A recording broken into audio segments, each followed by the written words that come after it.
Orang dairy tidak mengenal, tidak banyak petani kopi dairy tidak mengenal apa itu yang namanya kopi specialty. Namun itu adalah salah satu nanti produk yang kami mainkan, dan durian specialty. Memang hampir sampai hari ini belum ada yang namanya profesi di bidang durian. Yang kedua adalah proses. Prosesnya adalah menjaga kualitas dan kesegaran bahan baku dan dengan memilih durian yang matang di pohon dan biji kopi hasil sangrai yang terbaru atau memiliki rasa yang bagus dengan cara proses yang higienis dan penuh standar BPOM dan standar halal. Yang kedua, menerapkan produk penyajian higienis dan cepat agar pelanggan merasa nyaman dan puas. Tiga, memberikan edukasi singkat tentang asal usul durian dan kopi, menambah nilai wisata edukatif bagi tamu domestik. Salah satu kekalahan kita dari daerah Gayo dan Penting adalah ketika kita memiliki kopi yang durian, kita tidak memberikan mereka inspirasi ataupun pengetahuan. Begini saja. Karena begini, satu, orang-orang dairy itu, mereka itu adalah petani kopi ataupun pengusaha kopi. Namun mereka itu tidak memiliki edukasi seperti di Jember, itu namanya pusat penelitian kopi dan kakao. Kita adalah kalangan kita. Dan bayangkan jika pemerintah dairy dan belum UMKM nanti berani membuat itu satu hektar lahan edukasi kopi dengan nama Fun Dairy dari dairy, kurasa Starbucks kita bisa kalahkan dalam 5 tahun.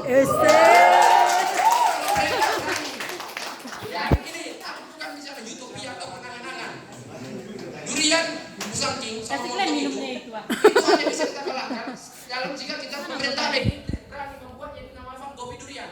Fun Dairy durian itu di mana kebun durian, di mana semua varietas lokal itu ditanam, dikembangkan dalam satu kawasan, dibuat itu kayak museum, dan kopi ini dan durian serigala itu pasti dikenal. Kalau mereka tahu, pasti dari mau. Kalau mereka mau. Yang terakhir adalah people, pelayanan dan barista dapat komunikasi dan menguasai cerita bagaimana para barista dan ahli durian menyampaikan secara sederhana bagaimana pasar retorika mereka itu bisa dipahami oleh para konsumen lokal dengan bagaimana dia kata-kata yang dengan melihat berapa IPM dari daerah-daerah orang-orang yang datang. Yang kedua, petani atau pemilik usaha harus lancarkan dia ngomong. adil dalam pemilihan agar bisa lebih dekat dengan sumber produk. Maksudnya adalah para pemilik ataupun owner itu bukan dalam bentuk dia hadir di situ, tapi dengan infografis durian ini dari mana, petik dari sini, ataupun kopi ini bagaimana pengolahannya, jenis-jenisnya, maka para pelanggan ataupun para customer akan mengetahui tanpa melihat di situ apa itu kopi Sidikalang dan apa itu durian Sidikalang.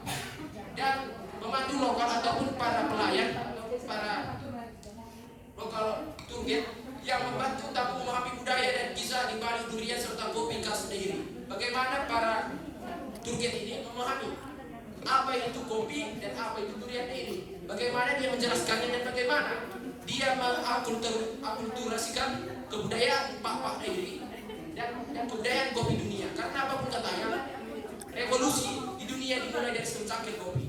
Dan kopi,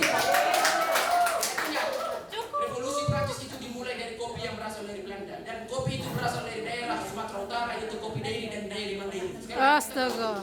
Revolusi Prancis dimulai dari kopi secangkir kopi. Jadi menuju Indonesia Emas 2045 itu akan